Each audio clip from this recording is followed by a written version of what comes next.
Good morning. Ah, there's an automatic message in the chat that explains the note taker function since we have a few uh, people who have set that up for themselves. In case you're curious.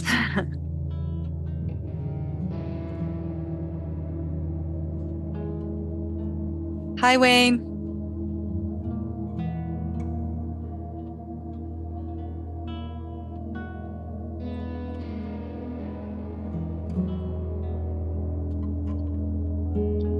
Welcome, Anya. So we're listening to Tatsuro Murakami, who is a Japanese artist, musician, and I find their music very relaxing. So today is I'm going for relaxing today.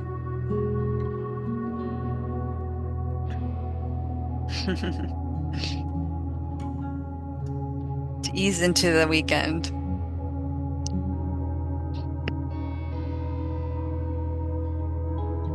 So we have about um 10 people. We have 10 people in the room now, but we were expecting probably between 15 and 20. I know a few of those people have to join us halfway through. So I'll give it a couple more minutes before we start.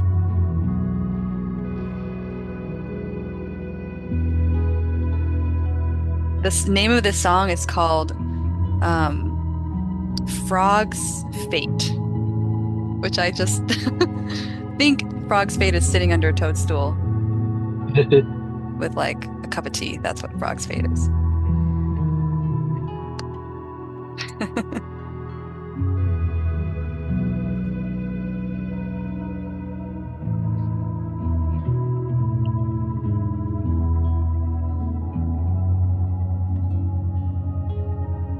See who else is in here.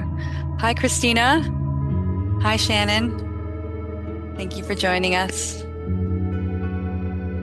Morning. Morning.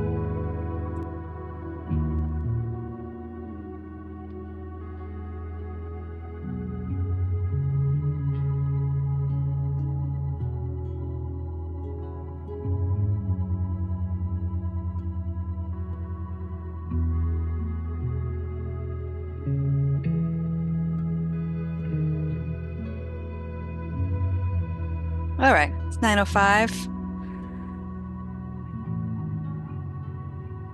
We'll get started.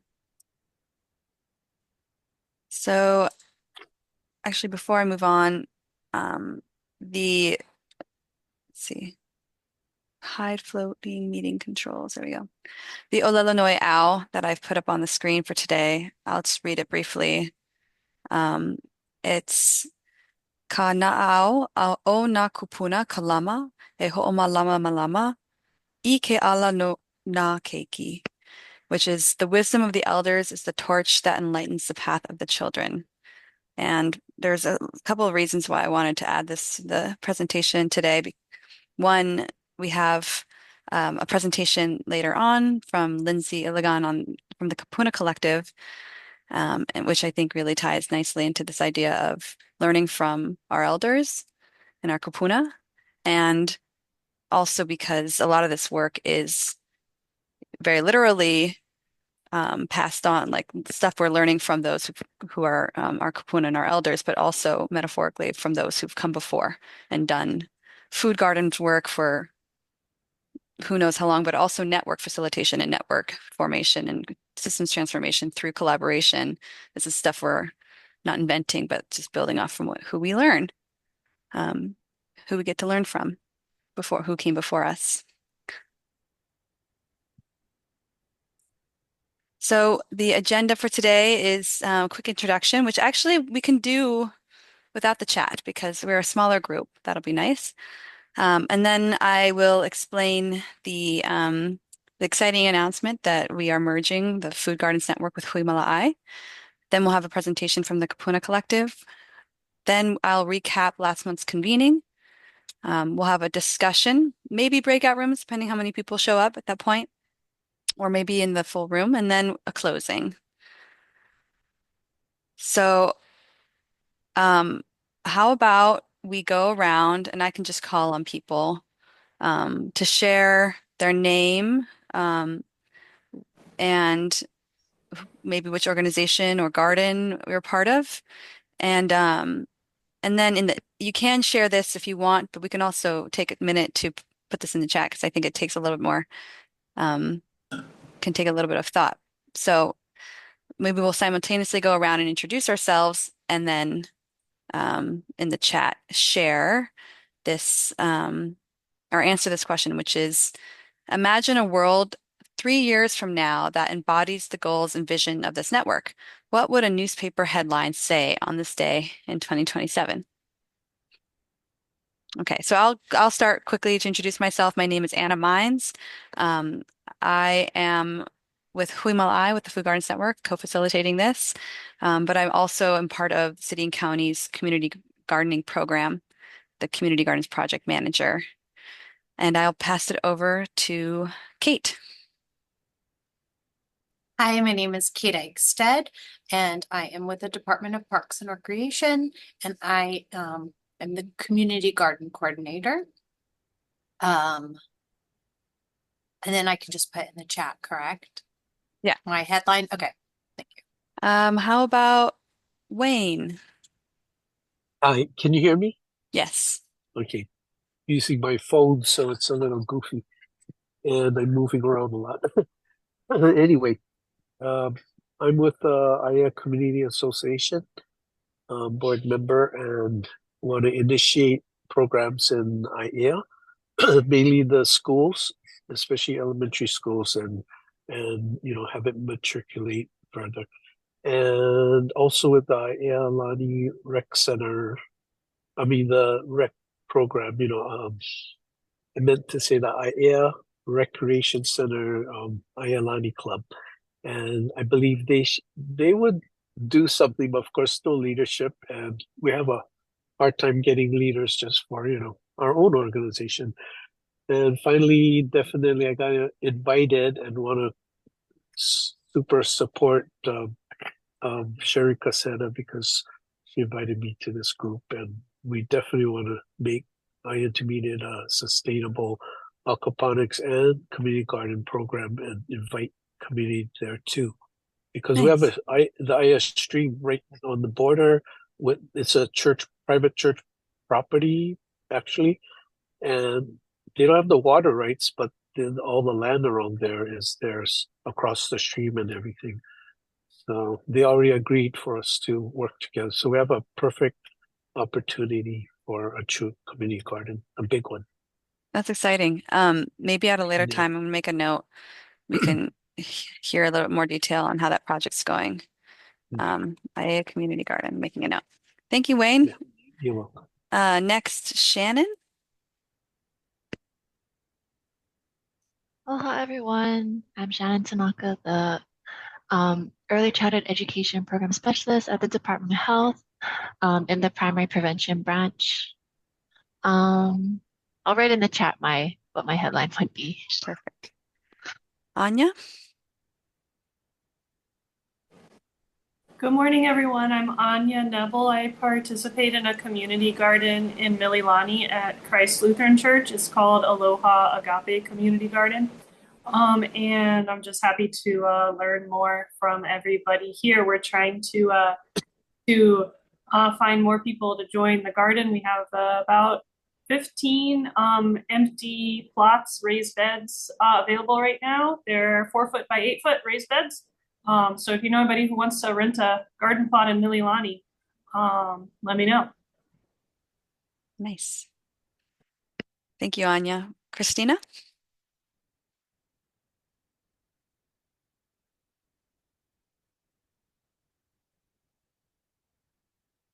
Is Christina here? I will come back to you, Christina. Lindsay. Good morning, everyone. My name is Lindsay Elegant, she, her. I am the program manager for healthy aging and community living at the Hawaii Public Health Institute. and co-founder for the Kupuna Collective. Thank you for having me. Awesome. Oh, hi, Christina. Oh, hi. Good morning. Sorry, I was trying. No worries. Good morning. I'm Christina Inoka, and I'm a gardener partner with Anya. And so I appreciate Anya connecting us with this group. And I'm just here to learn as much as I can and also to support each other because we all believe in the community gardening and sustainability. So thank you for this opportunity to spend time with you this morning. Thank you for joining us. Did I get everybody? Okay. I see one headline in the chat. A greener future, community gardens bloom across Honolulu with a picture of a gardener with a handful of produce. I love that. I think I will say out loud a possible headline, which would be Hurricane blah blah blah, storm surge prevented by green infrastructure in Honolulu, including 30 community gardens in the urban core and 25 in the new Kapolei city or whatever, something like that. Okay, well, you can continue to think about those and put them in the chat while I move on. Just going to briefly give a little bit of background. I know that Christina, this is your first time attending, and Anya, you may not have seen this before because this is something I presented on a while ago. But just a quick recap about the statewide Food Gardens Network.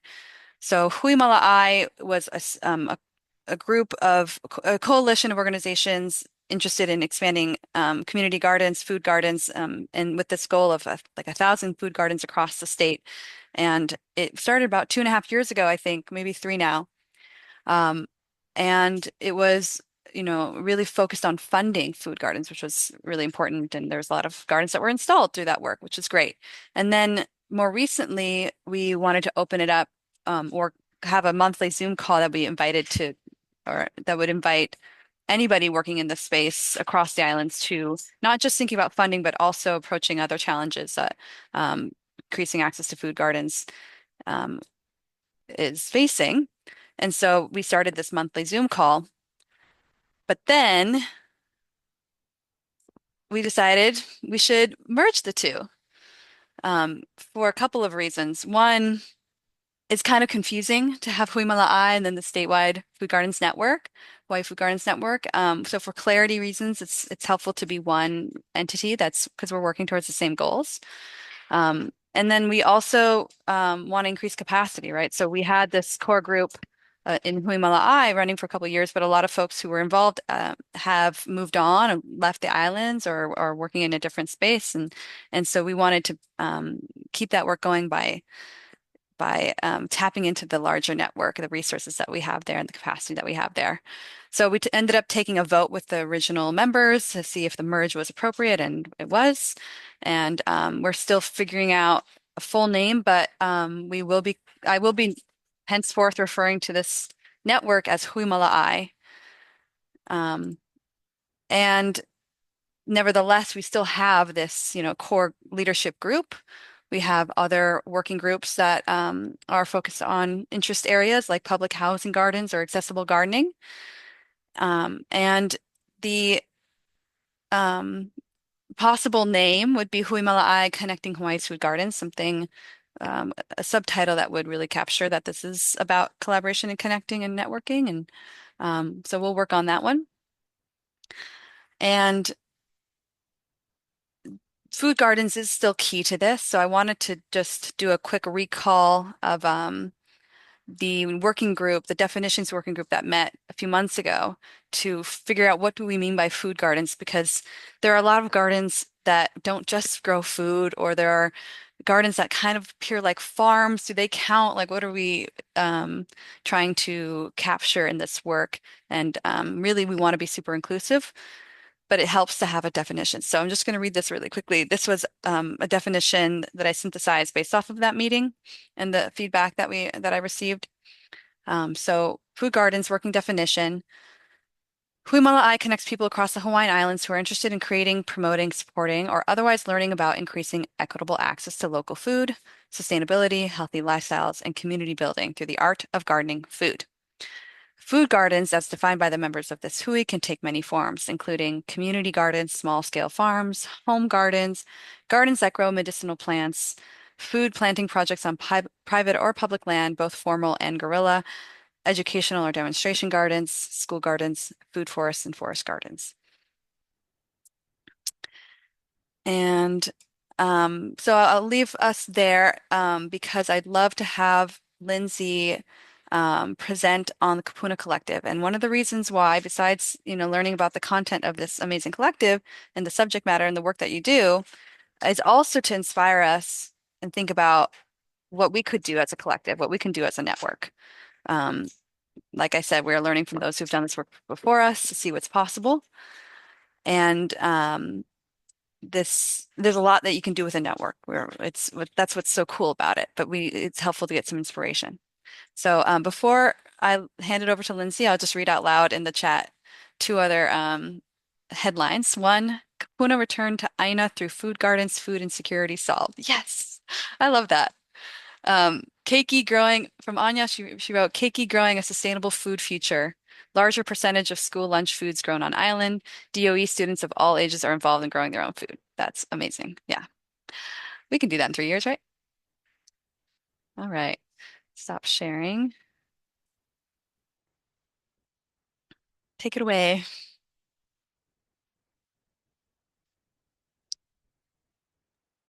Give me one moment while I adjust my screen here. You're able to see my slides? Alrighty. Thanks so much, Anna, for the nice introduction. Again, I'm Lindsay. I'm at Hi-Fi. I am the program manager for healthy aging and community living.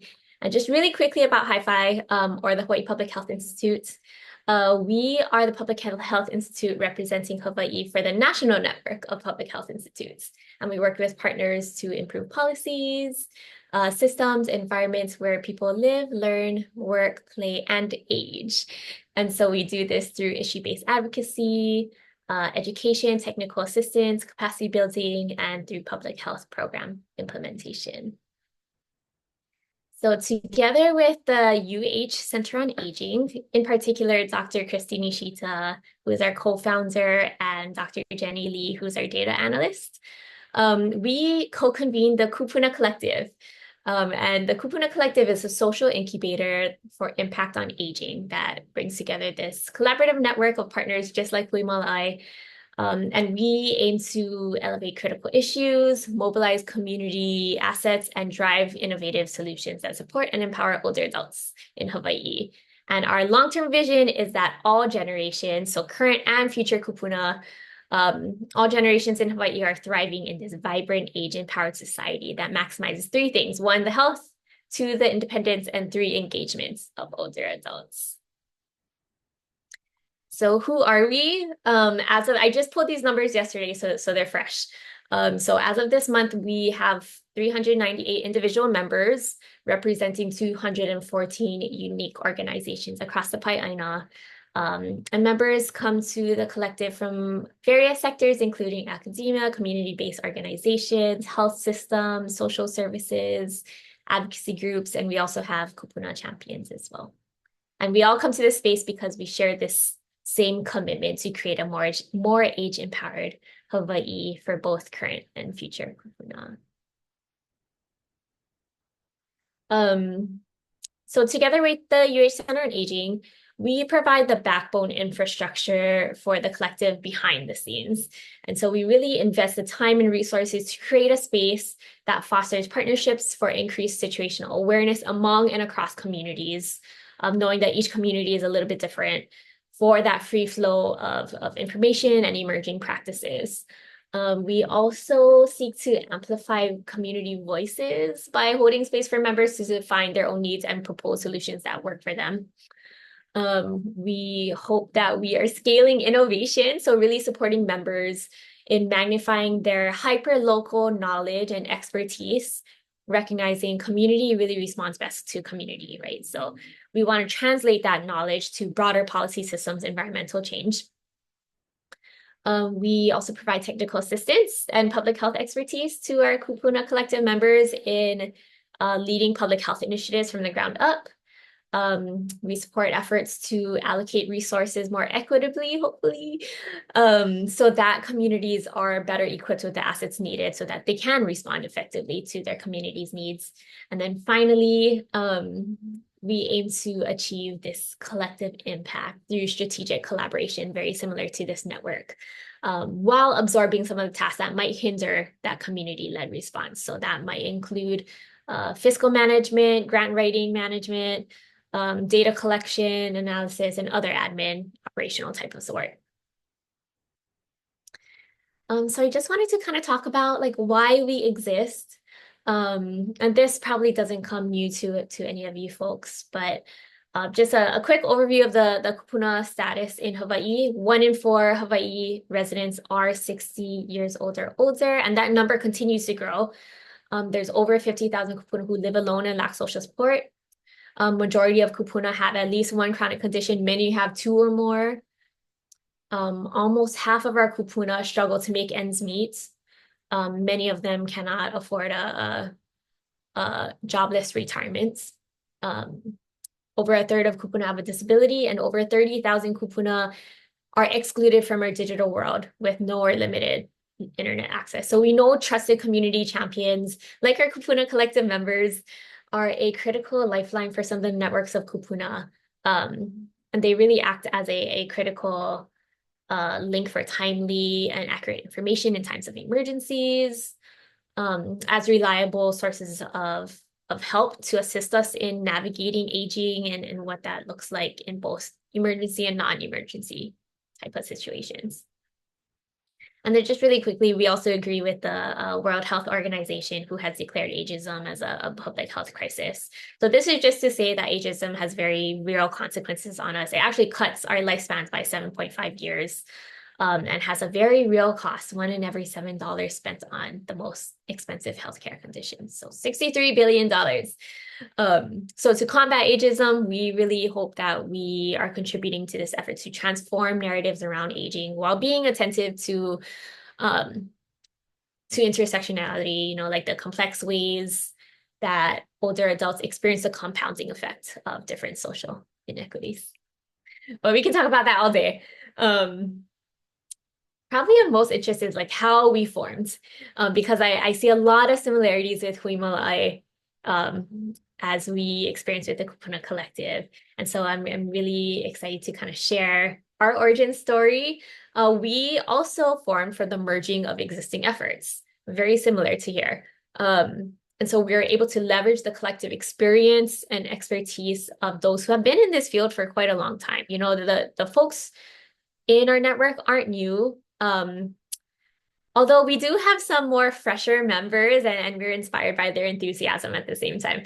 And so those 4, the merging of the Kupuna Collective was of 4 different groups. It was Age Friendly Honolulu, Kupuna Food Security Coalition, Kupuna Vaccination Outreach Group, and the Kupuna Digital Inclusion Group. And so I really wanted to highlight the KFSC, the Kupuna Food Security Coalition here today, because it just has so much relevance here with food gardens. And yeah, it was a big catalyst too for the formation of the collective. And so to set the scene for the KFSC, I just really wanted to briefly paint a picture of Hawaii's food system, broad strokes. This is, again, probably stuff that you're already familiar with, but you know, we're the most geographically isolated population in the world, right? And today, 90% of our food, about, you know, give or take 90%, is imported. And so this contributes, along with many other factors, to extremely high food costs, 82% higher than the national average, which can take a toll. And it also contributes to this fragility, right, of our food systems that is easily disrupted by emergencies like the COVID-19 pandemic. And so just at any given time, Hawaii has a 5 to 7 day food supply across the state. And then during the height of COVID, which is really when the KFSC formed, 1 in 7 Hawaii residents were food insecure. We ranked really high on states experiencing the biggest increases in food insecurity. And we know that this impacted groups differently, including kupuna, right, who had special needs. So as a rapid response to the COVID emergency, if you recall at that time, there were so many awesome mass food distributions and mass services that were stood up and were hugely, hugely impactful. However, the thing about these mass services is that they do just that, right? They serve the masses. They do not necessarily serve those who have special needs. So those with language needs, those who may have like geographic barriers or have mobility, transportation needs, etc. Those folks were left out of those services, including many kupuna who instantly found themselves homebound. So the KFC formed to coordinate direct food distribution tailored to homebound older adults, along with wraparound health and social services like wellness checks, SNAP enrollment support, and other services.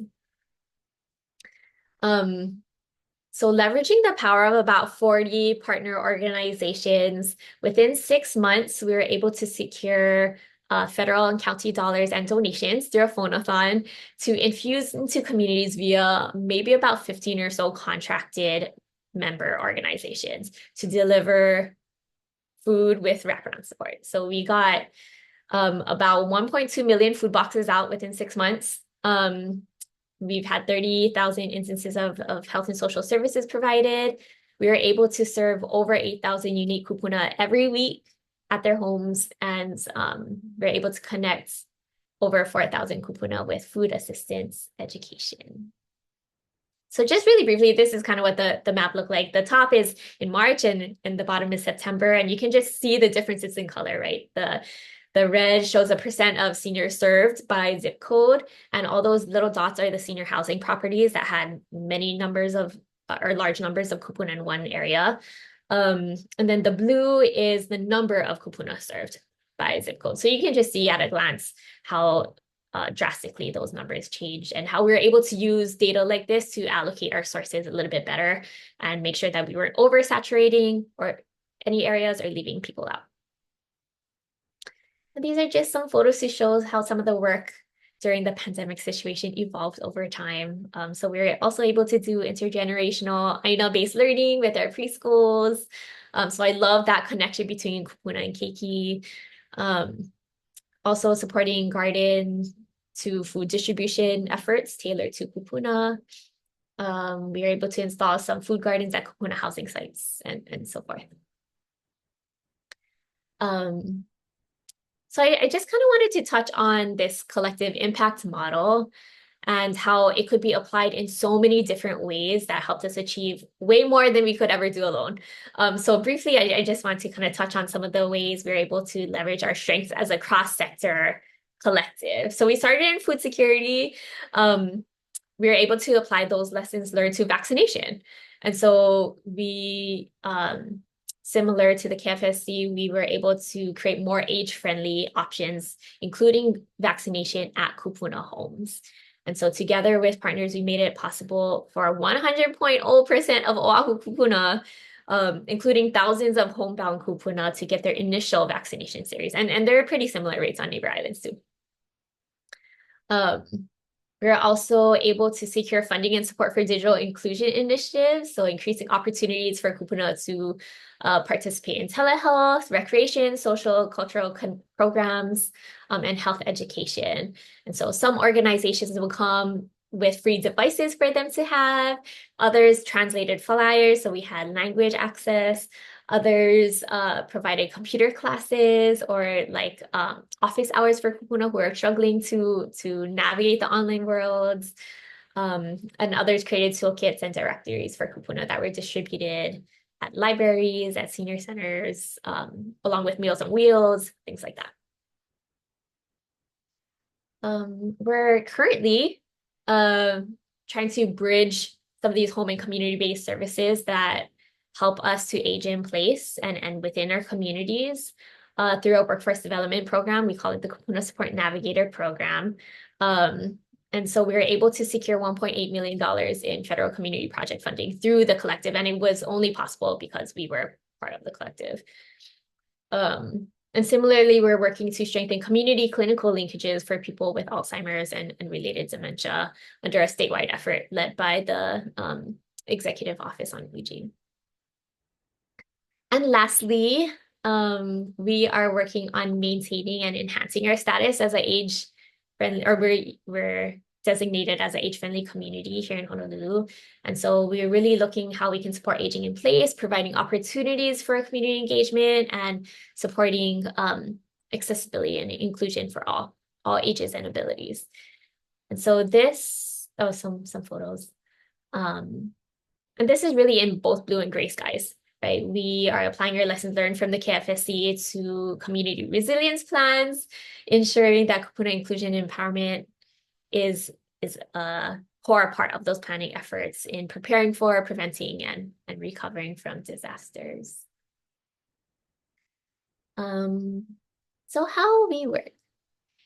These are kind of the spaces in which we work at a high level to achieve our mission in the center of supporting the health, independence, and engagement of older adults. So I'm gonna just take a quick dive into each one.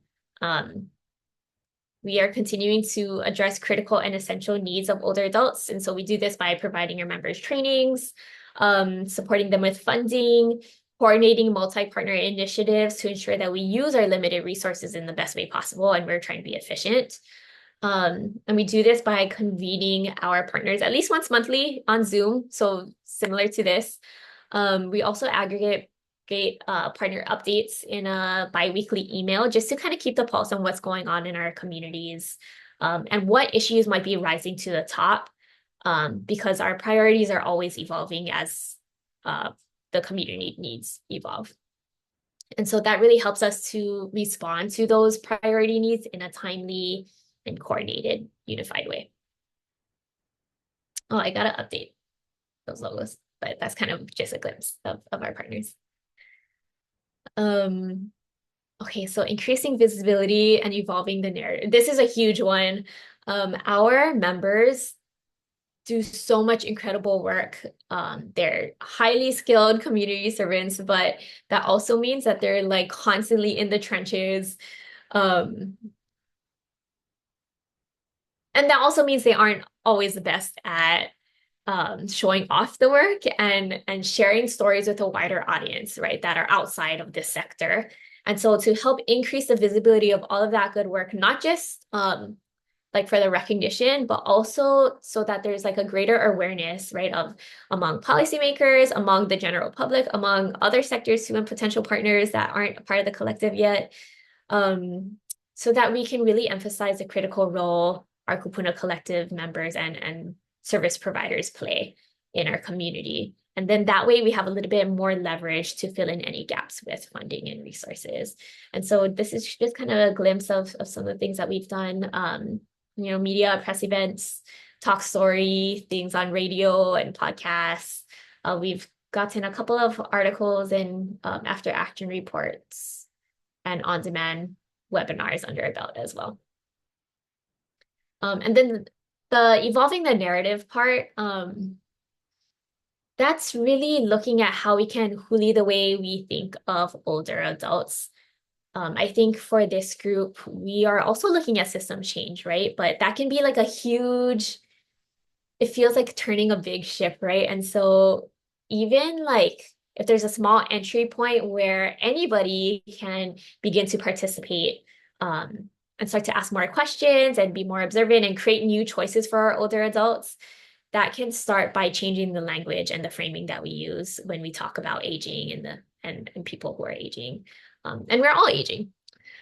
So we really look at shifting that dominant narrative we see sometimes around aging to better frame the issues that we're working on and advocate for.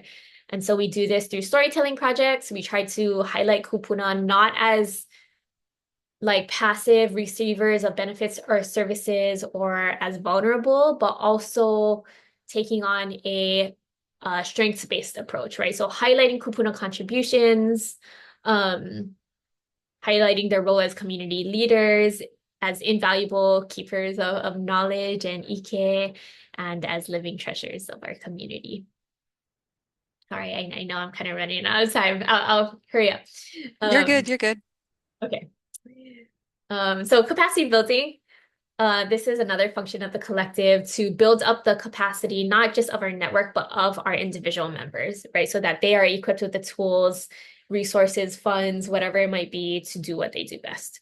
And so we've deployed community health workers and vistas and to help increase that capacity. We've done some continuing education and training opportunities.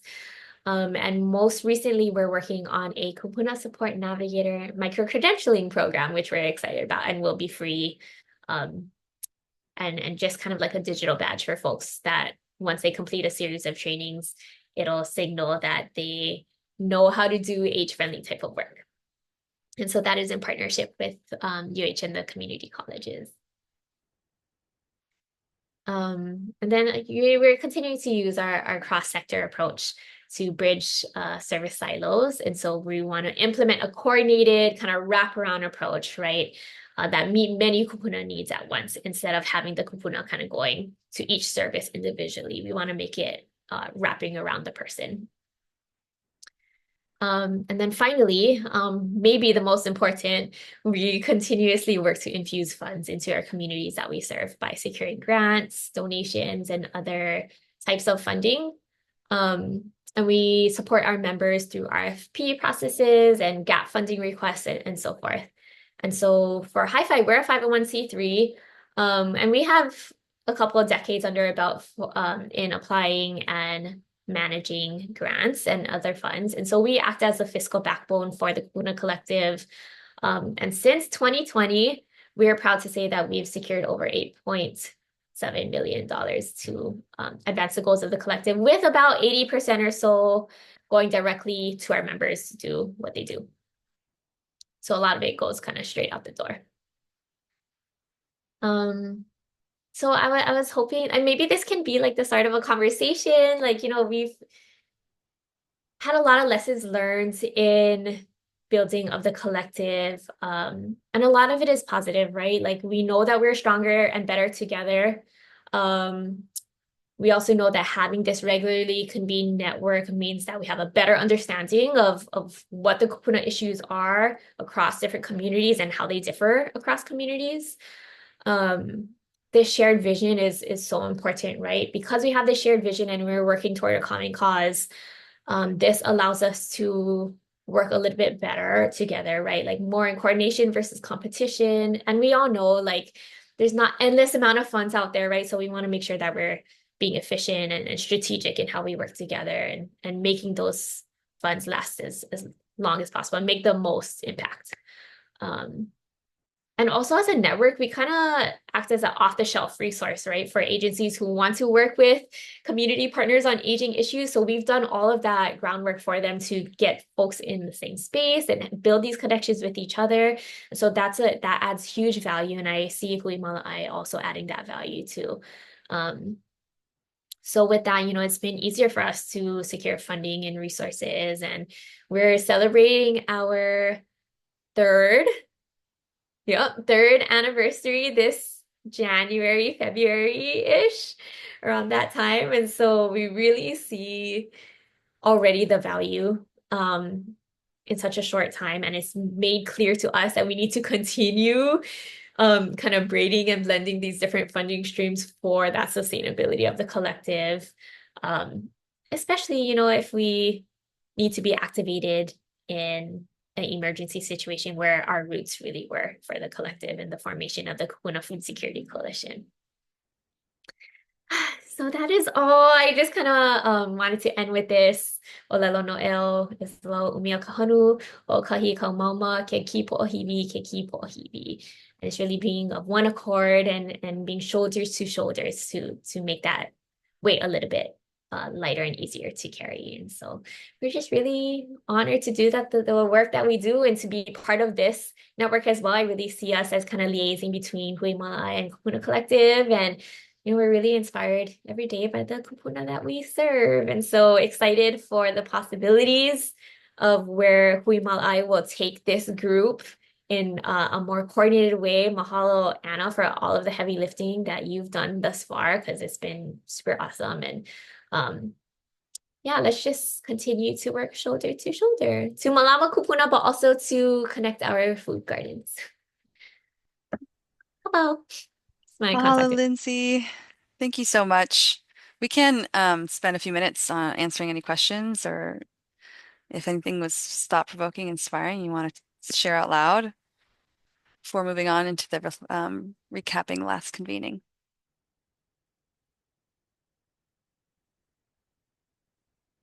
Yeah. I is the recording going to be the recording of this session, is it going to be available to everyone? Yeah. Okay, good. Don't have to take notes. But yeah, thank you for all the networking and making us move toward something unified, because I value that. My background is Boy Scouts and PTA boards and stuff, and I'm telling you the follow through is not good because the buy-in from the Boy Scouts, Eagle Scout projects, they make a lot of garden plots for schools and all that, but it turns into weeds because the parent networking. And later on, Anna or even Lindsay, I want to talk to you about the school situation because I don't know if we got any Board of Education people here, but although it seems like it's public school is different from private school, okay? If it wasn't for one or two people leading it, whether it's a janitor or a teacher, it falls through after they leave. And it's so sad. Or if they get dismayed with their principal, the new principal, they change about 4 years now. And it's just not sustainable. And here we're talking about sustainability, and kapunas, they just want to feel good. See, nobody's interested in passing the baton on. A lot of these guys, I feel, are kind of prideful. So they want to take kind of like they want to show you what they do and they leave, knowing that you guys got to suffer the way I did. That's the feeling I get sometimes. You're like, they don't want to really share the dirty details of how this thing can last for a generation. So that's why I had to jump in after I retired and said, we got to fix this, especially in just my community of Aiea. I grew up here. My kids went to the same schools I went to, kind of on purpose. I don't know if I did them good, but I learned a lot about how things really change. And it's so sad. You can good to bad to good again. And that, funny, weird. I mean, when I mean extremes, like well run, highly rated school to like poor performance. How did that happen? Just shake your head sometimes. But such is life. But I'm glad we didn't have any of this before. So maybe we can we can have direction now and support, so keep the boundaries of failure at bay. Something like that. So anyway, really appreciate all of this. I'm new to this, so okay, I'm a Thank strong you, Wayne. supporter. It's Welcome. the sustainability piece and carrying on the leadership, whether it's Yeah. because, we're not good at transitioning leadership and Mhm. onboarding new people when other people Yeah. leave, or if it's a matter of not finding the people to carry it forward. I think Yeah. that's definitely an issue that was brought up at the last convening, which I'll reflect on there. And maybe, Lindsay, I don't know if there's a lesson learned there from the Kapuna Collective. Like what would be, I mean, your 3 years, it's still quite young, right, as a network. But is there a plan for continuity? Yeah, that's something we're still figuring out as we go, to be honest. But we kind of see ourselves in those early stages, because when you think of like the individual questions that merge to create the collective, like we were looking for a sustainability plan at that time, right? Like, okay, so what is next? We met our immediate goals, but like, how is this work going to continue? All of the grants have ended, but we know the value of this group. And so that's where the collective has served kind of as a sustainability mechanism. I mean, it's imperfect, right? It does take a lot of work still, and we're still figuring things out, but we've definitely seen the value in like continuing, like whether or not there's funding, like figuring out a way to maintain our partnerships and this space for us to get together versus having to reactivate all the way from scratch in the future. And so hopefully we'll figure out some like discrete funding for this type of work that allows for that flexibility of evolving priorities. So we'll see. We'll see. Yeah, that's a hope, and that's a hope for us too. I think we're gonna need to have a serious question about how to have in some way maybe a paid coordinator position because my grant ends. So that's another big question mark for me. My Mm. grant ends, or my position ends end of June of next year, which is actually coming up really fast. So this is hopefully a call to action too for the network, figure something out. Okay. Absolutely. And I Um, would just, sorry, yes, go ahead. really briefly, like, we've gotten in this practice of whatever grant we're applying for, even if it doesn't specifically fund the convening of a network, we've just been putting a little bit here as we can for that community engagement. And so all together has been able to sustain the collective thus far. So maybe something that we could consider here as well. Mm-hmm. Yeah. All right. I'm going to move on to the next part of the convening today.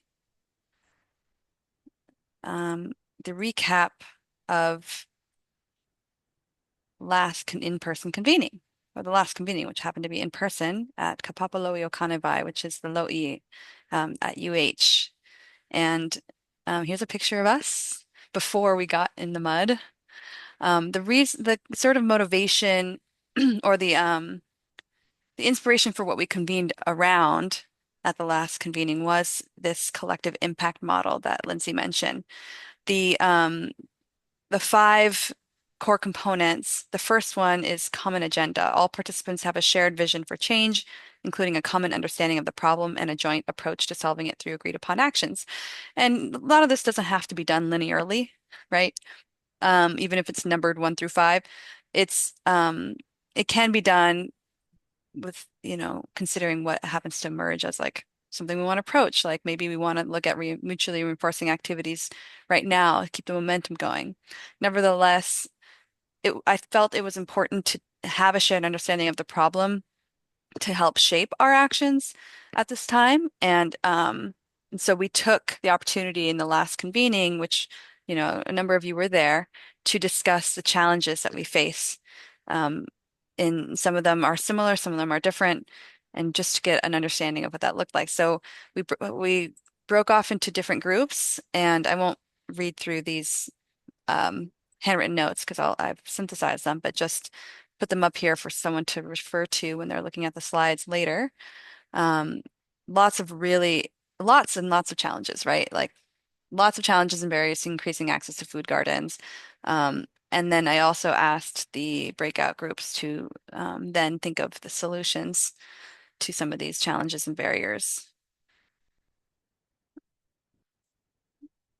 And what I did was took all these written notes and tried to synthesize them into uh, like to be comprehensive. So I did take every single note written and then added some of my own that I've experienced in the work I'm doing. And then I started to see some patterns. So there were definitely ones that were mentioned multiple times.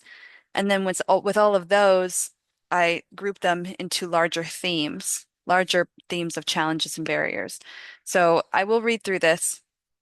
Bear with me because I think it is important that this kind of crazy making does make sense. So I'll read it. I'll read it out. So limited resources was a theme, and that could have been the mention of limited information, limited um, space in community gardens, like long wait lists, um, not enough mulch, and the issue of CRB, preventing the use of mulch in our gardens, not enough land and not enough access to land, the cost of gardening, language barriers, not enough resources for translations and interpretation, for example.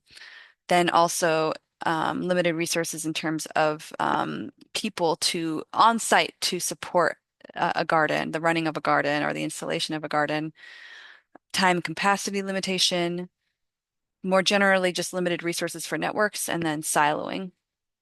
So that was one theme. Another theme that came up was learning curve for gardening. This is a challenge to increasing access. If you know, I put water quality and water source as both a limited resource and a learning curve. So knowing how to collect water, for example. Pest is also limited. It's related to mulch, right, and CRB, but is a learning curve um, barrier because it can take a lot to learn how to deal with pests. And one of the biggest challenges to gardening here in Hawaii. Learning your climate zone was mentioned. Learning curve to using the food grown. So if we're very interested as a collective and as a network in increasing access to food gardens to then increase our nutrition and public health, there's work that has to be done between those two to achieve that. Soil quality is a challenge, and then learning how to amend soils. And then I also, regarding pests, cats, rats, and chickens were mentioned multiple times as a challenge. Okay, another theme was, and this is what we were just talking about, it's hard to find and retain leadership, right? So the right people in place to ensure the long-term sustainability of a garden program or uh, like I mentioned, food gardens can be multiple things. So not just gardens, but also like a food forest or a small scale farm. Then we have the challenge of of champions within local government specifically to shift the culture towards more food planting on public lands. And then it was mentioned in multiple times in these breakout groups that they should be paid positions, not just volunteers doing this work.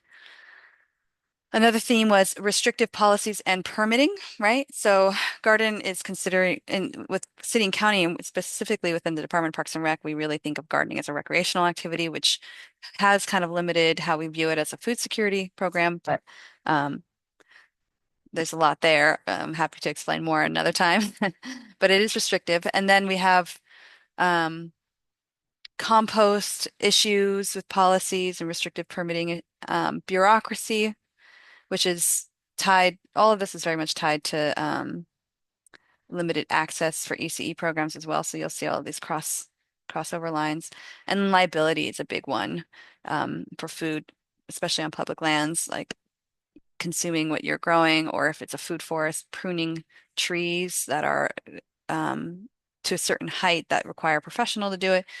And then, like I mentioned, this theme of limited access for early child education programs. Um, Many gardens are not friendly for that age group. There's difficulties with partnering with the DOE. And then buses is a limited resource and specifically challenging to get kids into gardening programs that aren't at school yet or aren't at schools with gardens. And then finally, the final theme out of these six is safety and security challenges. So loitering, theft, trespassing, vandalism were all mentioned as happening in a lot of these gardens. Um, and then I think of this as an overarching kind of lasso to everything that we were discussing, which is the absence of indigenous practices, knowledge, and practices and knowledge within the entire food system. So this kind of can tie to limited resources. It can tie to learning and remembering, right, of our ways of growing food, and it can be tied to retaining leadership. It can be tied to early childhood education, food garden programs. It can be tied to safety challenges, safety and security challenges. It can be tied to the policies, right? It's very much integrated across the spectrum of the challenges and barriers we're experiencing. And okay, thank you for bearing with me as I walked through all of that. I know it's a lot. I did want to do that because I also wanted to provide an opportunity for those here who maybe you were in attendance and you have more to add, or maybe you weren't in attendance and there's something you think is missing. Um, we could add to this list if there's anything that stands out that comes to mind. If you want to use the annotation function, there should be 3 dots somewhere on your screen. And when you click on the 3 dots, it says annotate. And then you can choose text or you can choose stamps. Or you can just, since we're such a small group, if you just want to say it out loud or put it in the chat. Any glaring challenges and barriers that weren't mentioned yet? And I'll just jump in for those who are newer to the annotation tool. If you go to the top where it says Anna Mines is sharing her screen, that's where the three dots are. So you can click on Oh, yeah. that. There's a annotation option. Thank you.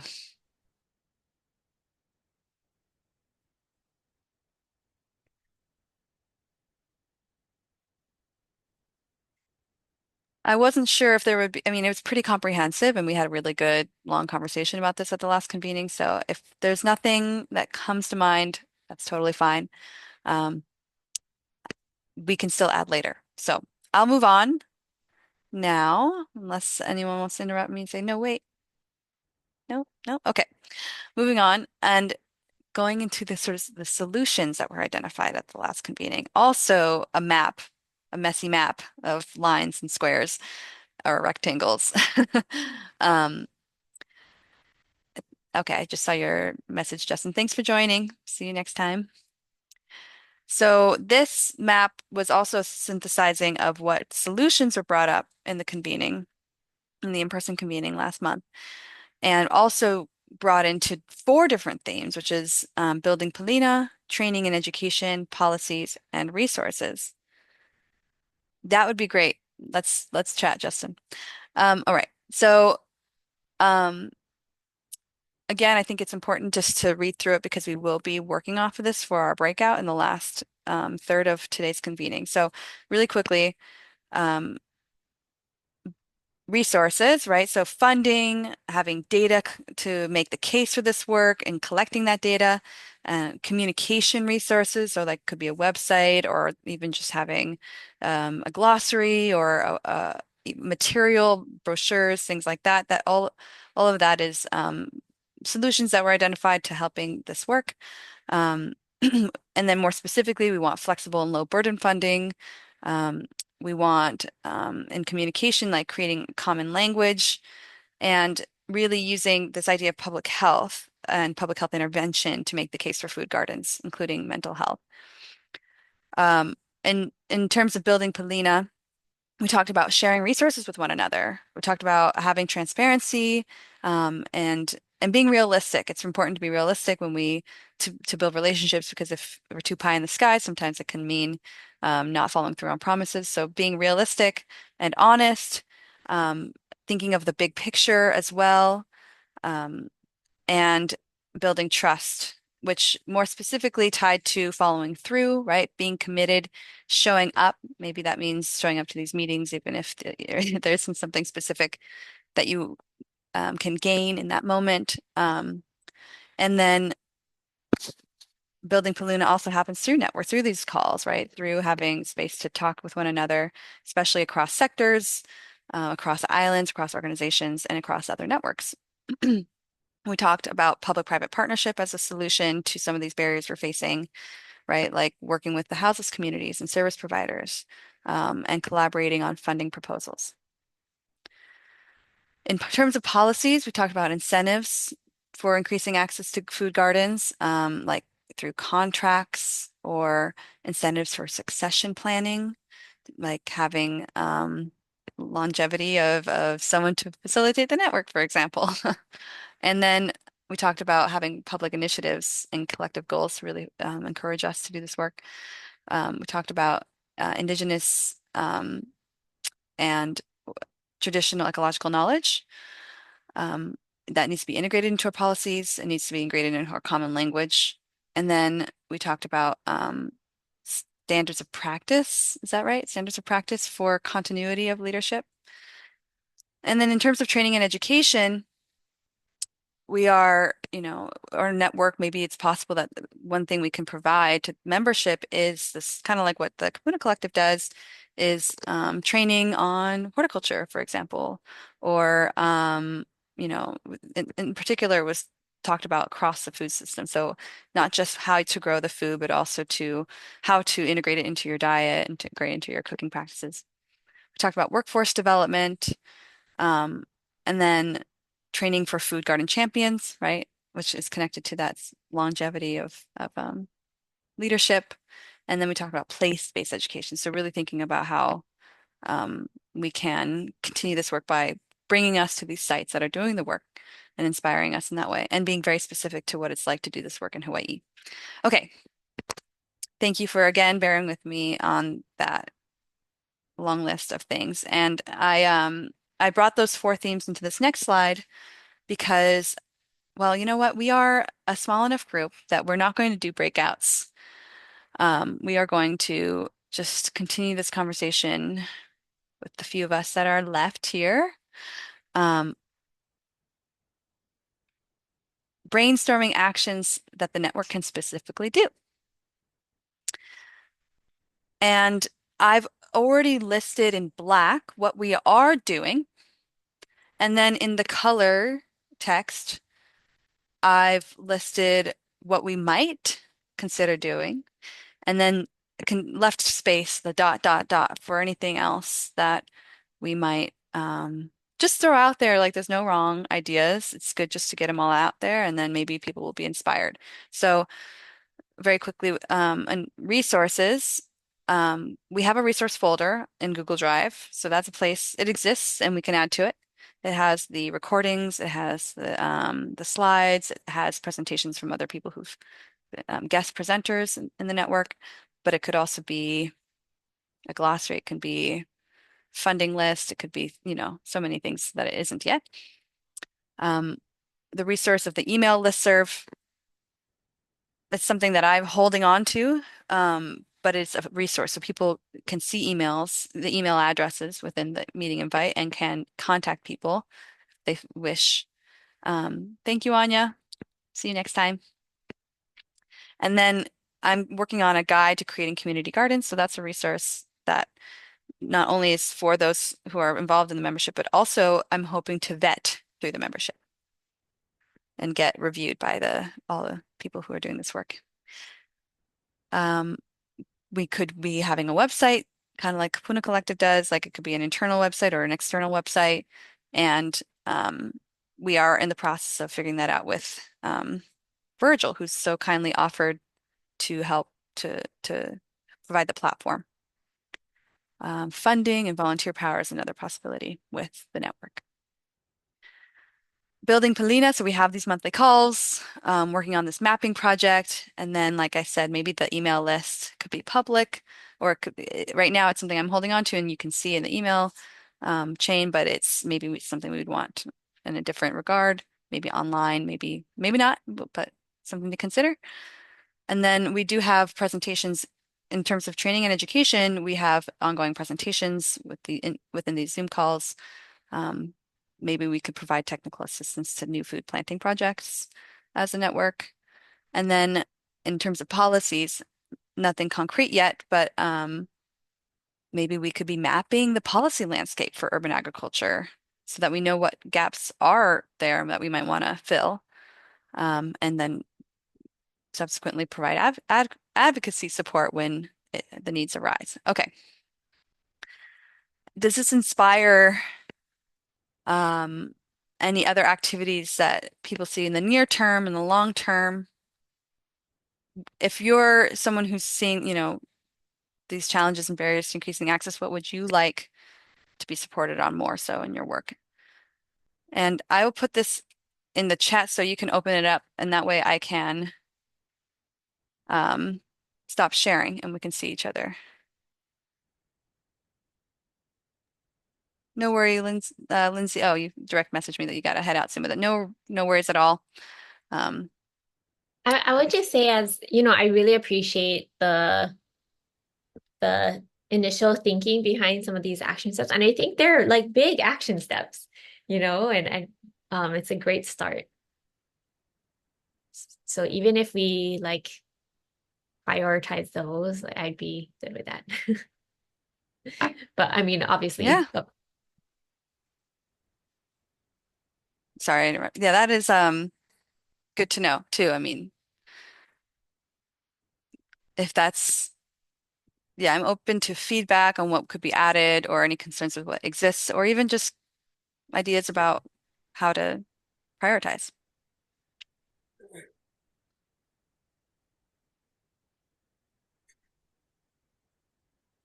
Welcome, Jason. Hi everyone. Sorry for being so late. I had another meeting. No worries. This is a lot of people have to leave right about now. So we'll have a transition of people. But I'll put in the chat again. Oops, that's not to the full group. Put in the chat the slides. We are on the slide that is titled Brainstorming Actions that the network can specifically do. And considering what we might add or remove or prioritize.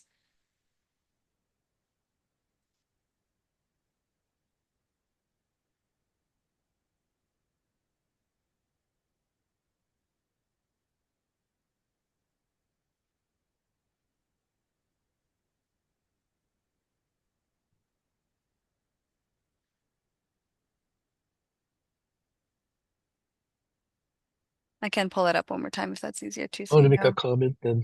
Yes, please.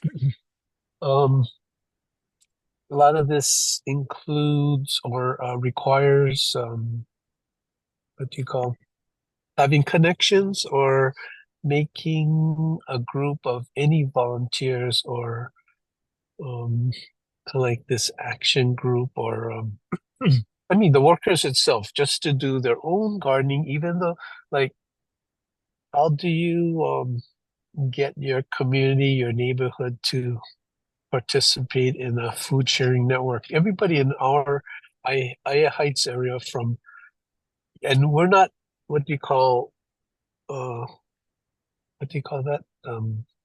We don't have we're not an HOA, right? Homeowners Association.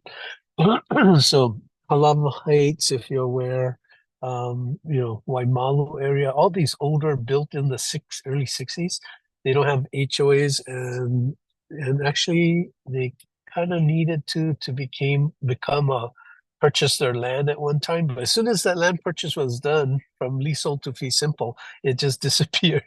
And I think that's the time they should have some better kind of connection because they were at that time. My mom, I remember, was a secretary for our up by Heights area, Enchanted Hills, it's called. Um, and we all got big backyards, and a lot of people, cutting their mango trees and cutting avocado trees and whatever. And they're aging, yes. A lot of them are in their 70s and 80s, older than me, and that's the kids. So um, I'm just saying, I'm sure everybody wants one, but the way what I'm getting at this is I'm not sure even I can introduce this to my senior group, Ayalanis, because a lot of them use like cane or not too strong legged, and ours is I think on the older side, but we just had a District 3 meeting and not Sonoya Tea House. It went from all of Salt Lake, Moanalua, and and Halava. Let's see. No, Halava that's another district for some reason. But a good 150 people gathered.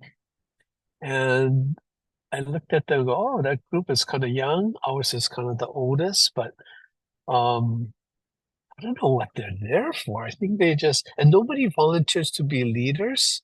So I know they have a problem with leadership all the time because they always want someone to be, and it's an annual thing too. They change presidents for the district. And then you have your own president in each recreation center. Aya Which Recreation has one. are you referring to the Aya, IA Community Association? Aya, No.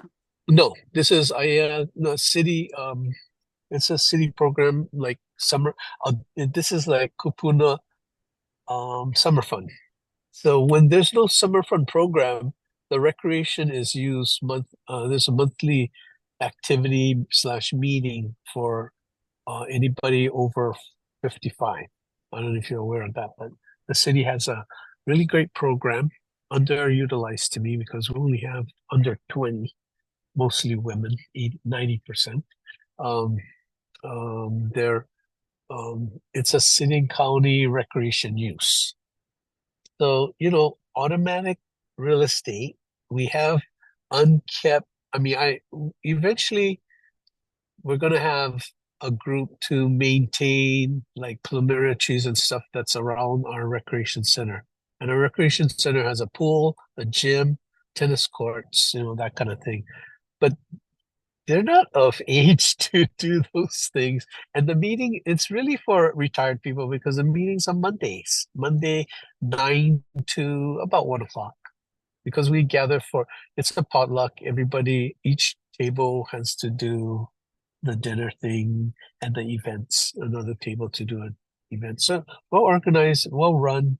This And is, I'm sure it yeah, existed over 30 years, but this is they really good to didn't, know because you're yeah, saying that there isn't, they don't step up necessarily to take leadership yep, positions, but there is still this group of people who are uh-huh, regularly meeting. They still show up, right. right? So I want to tell you one thing when I think about it, then this just dawned on me um, a couple months ago is in IAEA especially, there really wasn't leadership in the government, city, state, I don't know, Congress to really build neighborhoods. I don't know why, but they're the ones people respect and would rally around. Or if those top leaders would come down to these places, do some ground pounding, and then say, you guys should do this. Have a discussion on that and, encourage neighborhoods to be independent or be more resilient, then it'll be part of the culture. And right now we're all disconnected. We all go shop at Costco and Sam's and Times Supermarket. That's what's around us. But they do their independent thing. And just 50 years ago, it wasn't like that. You would always get a bag of mango or avocados and nowadays they will give you maybe two or three because it's rare, or even one because of disease and insects. But it's just that's what the disconnect too, I think, is. It's from the leadership itself. It's almost like they don't want to gather. And that it goes out to everything, even neighborhood security watch and all that. Everybody has an entity and a state department to take care of all these things, but we're so misaligned and disconnected that it's actually not funny because it's really hurting us now. And it's going to get worse. I can see it because the younger generation they're disconnected. They're more independent. They don't need anybody right now except mommy and daddy or something. And It's that's so what I feel. if at some point, we're going to be thinking about for the city program specifically, like how to do Yeah. proper community engagement when we identify new sites for community gardens. And I Mhm. want to be, when I provide the guidance, because before my contract's up, I will be creating sort of a roadmap for expansion of our program. And it'll be good to Yeah. note different community groups to engage. So for sure, Yeah. you know, park users and neighbor, just people who live nearby. But there's also this, if if you know the person or like the name of this program specifically, you say it's like summer fun for seniors, but is there Mhm. if you can recall the specific name or the park person, I'm Or sure I can dig around too and figure it out, but if it comes yeah, to it's on the mind, website, everything. Every recreation center has one. Newtown over here, Halava, Aiea. That's the three city-run recreation center. They all have theirs, and they all have this it, kind of this Kapuna senior, yeah, uh and they meet on meeting. Okay. one meeting a week. They're the ones, when the mayor has a craft fair, like the Hmm. one coming up in November. It's those groups that come out. Okay. They give them free tables to Hmm. make fundraising for their group. So that's the Awesome. group. This is, yeah, I've definitely seen that. So thank you for reminding me of that. Okay. It's good to know. Yeah, it's already there. And again, I kind of lean on leadership. Just like if at a school, if you imagine at an elementary school, if the students or even parents want to promote some kind of agenda, if the if it's not supported by the principal, well, let's say it's supported by the teachers too, it's up to the principal. So it's really a top-down kind of relationship still. And the principal is going to look at the area superintendent. There's several on the island. They're going to look at their boss, and if the boss is not quite behind them, they're not going to initiate anything because they might be stirring up a new problem. So all kind of everybody's a little fearful of starting anything or being in Hmm. charge. Too much fear. Absolutely. Yeah, That's all I say. it's well, and I would say fear and then fear of failure. Because You and that's know that. okay too. Like failing is okay. Yeah, I'm yeah. just to I mean, we have like 4 people in the room right now, and we started out with like Mhm. 30. And I'm like, Oh, yeah. what is Mm, I can the fear of trying to start something and then not having people show up is real. yeah. Um, and so maybe that's something we can also consider for like what we need to be prioritizing in terms of actions for this group Yeah. is making it feel, demonstrating momentum, Mhm. that this is worth showing up for, even if we haven't figured out what we're going to be doing exactly with our time, or or taking this as a learning lesson and being like, well, maybe we haven't demonstrated that enough, and maybe it's promoting better. Maybe we haven't promoted this network well enough either. That could be a reason why, not enough folks have, or that's just smaller Yeah. attendance today. Um, yeah. Kate, Jason, anything to add to that list of actions? Take away? No, I think that they're all relevant and all vital. I do really like this idea that you have in blue about a website because uh something I really enjoy about this particular group and then just community gardening in general is the opportunity for networking and just talking story is so important. Um, and I think it gives a lot of passion. With that, I meet people all the time, and sometimes it's out in a garden, and we don't have our computer and pen and paper. Um, and I was talking about this group with a new garden, people that are starting a new garden.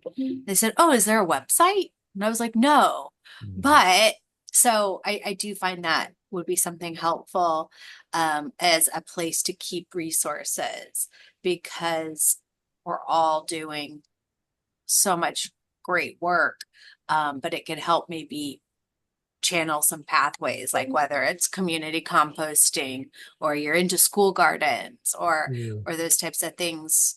Just that connecting people to the right place, because exactly what you're saying, Wayne, like we all know school garden is important, and then we can get the Boy Scouts to do it. But Mhm. how can we get Yeah. those right people in there? And maybe it's a neighborhood kapuna that has that Mhm. knowledge of gardening and passion that they could volunteer because, yeah, teachers, principals, they're so overwhelmed with these projects. We want to get them on board. Hmm. Yeah. Yeah. I want to add to that too Yeah. before I forget. But you know about the UH extension, what's it called? The Pearl Master Gardener? City Garden. Oh, Yeah, Urban Garden that Center. program. And the one by Home Depot. Yeah. Did you know that they literally disbanded a good 30 volunteers and they've created a whole master garden program again? Talk about reinvent the wheel. You know, Tina over there. Mhm.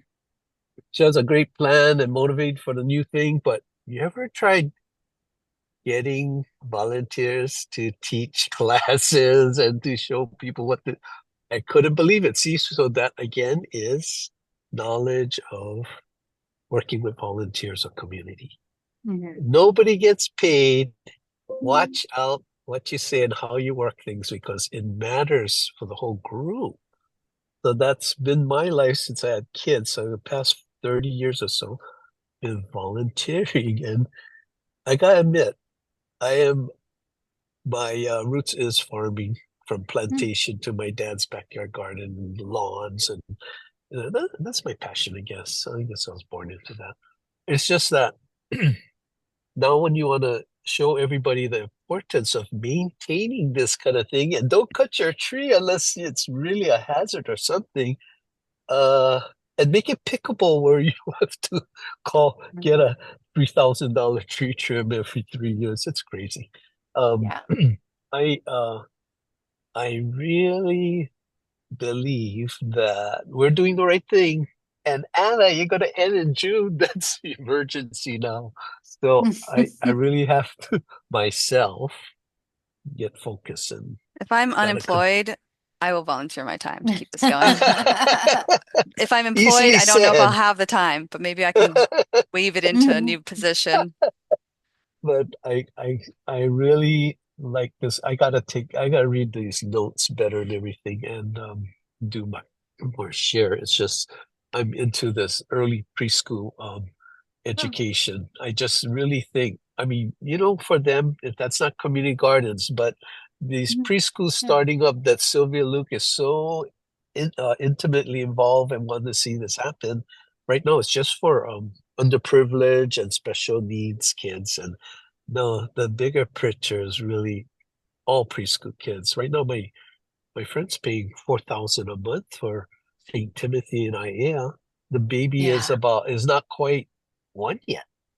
They have a That's preschool for amazing. her. That's That's nuts. so expensive. Anyway, but Yeah. both of her parents are doctors. I guess they can afford it. I don't know who can afford that kind of stuff more than 2,000 a month.